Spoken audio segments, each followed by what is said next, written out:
जय हिंद दोस्तों। आज हम समझते हैं कि अनुच्छेद 22 में उल्लेखित अनुच्छेद 22 1 2 3 4 से लेकर के 7 तक है, उसमें उल्लेखित डिटेंशन शब्द का अर्थ क्या होता है। डिटेंशन यानी अरेस्ट, क्या मतलब है इसका और कितने या प्रकार से हो सकते हैं, इसके बारे में हम समझते हैं। डिटेंशन या अरेस्ट, इसका डिटेंशन का मतलब होता है निरोध, अरेस्ट या गिरफ्तारी। यह 3 प्रकार से होती है। पहला होता है प्यूनिटिव डिटेंशन यानी दंडात्मक निरोध।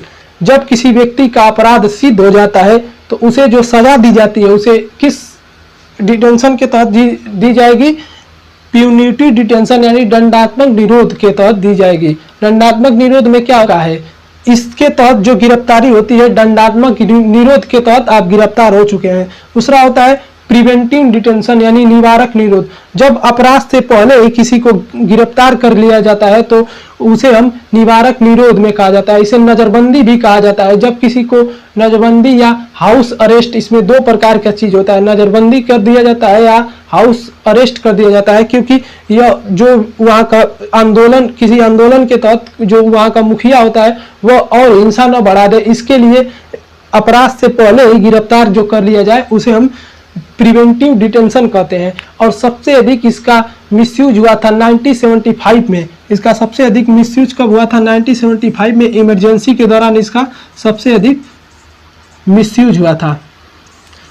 और इमरजेंसी में भी Misa maintenance of internal security act 1971 के द्वारा इसका सबसे अधिक मिसयूज हुआ था। इसी का प्रिवेंटिव डिटेंशन का सबसे अधिक मिसयूज हुआ था। यानी जब अपराध होने ही वाला था, अपराध ही नहीं हुआ है, पर व्यक्ति ने अपराध किया ही नहीं है, उससे पहले ही उसे गिरफ्तार कर लिया जाता है, उससे पहले ही उसे निवारक निरोध यानी कहने का मतलब है कि हाउस अरेस्ट या नजरबंद कर दिया जाता है। एक कमरे में बंद कर दिया जाता है, अलग से एकदम आप बाहर नहीं निकल सकते। इसी को कहते हैं प्रिवेंटिव डिटेंशन।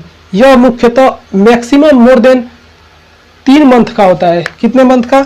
अधिकतम किसी व्यक्ति को आप 3 मंथ तक प्रिवेंटिव डिटेंशन में रख सकते हैं, यानी नजरबंदी में रख सकते हैं, या हाउस अरेस्ट मैक्सिमम 3 मंथ कर सकते हैं किसी व्यक्ति को। यदि मान लीजिए 3 मंथ से अधिक बढ़ाना है तो एक कमिटी का गठन किया जाएगा। जो कमिटी रहेगी उसकी सलाह पर आप 3 मंथ से अधिक बढ़ा भी सकते हैं। तीसरा होता है अंडर ट्रायल डिटेंशन यानी विचाराधीन कैदी या विचाराधीन निरोध। विचाराधीन कैदी सबसे महत्वपूर्ण है। विचाराधीन कैदी क्या होता है?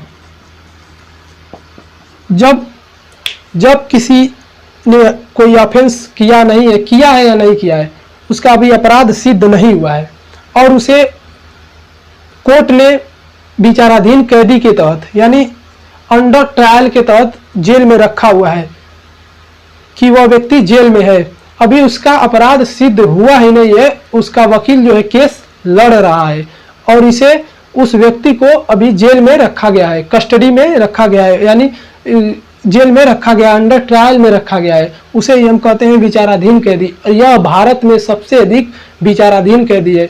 भारत में सबसे अधिक कौन से कैदी मिलते हैं? विचाराधीन कैदी, यानी जिसका अभी फैसला सुनाया ही नहीं गया है, जिसका अंतिम फैसला सिद्ध ही नहीं हुआ है। इसमें 2 प्रकार से हो सकते हैं।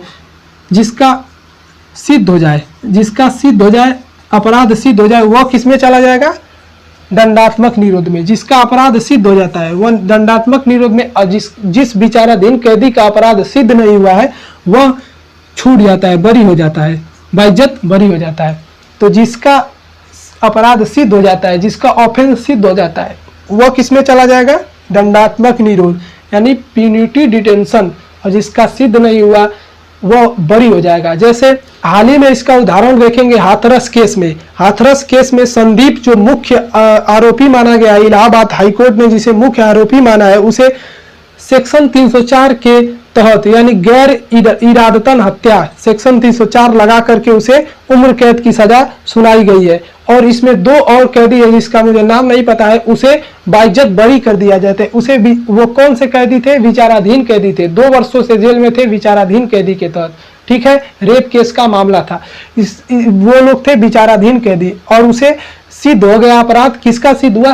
संदीप का सिद्ध हुआ है हाथरस केस में, और 304 लगा है उस पर गैर इरादतन हत्या के कारण। तो उसे सिद्ध हुआ तो उस किस में गया, वो दंडात्मक निरोध यानी प्यूनिटिव डिटेंशन में गया। और जिसका सिद्ध नहीं हुआ, 2 व्यक्ति और थे उसका सिद्ध नहीं हुआ अपराध हुआ है उनका, तो वो क्या हुआ है, बाइज्जत बरी हो।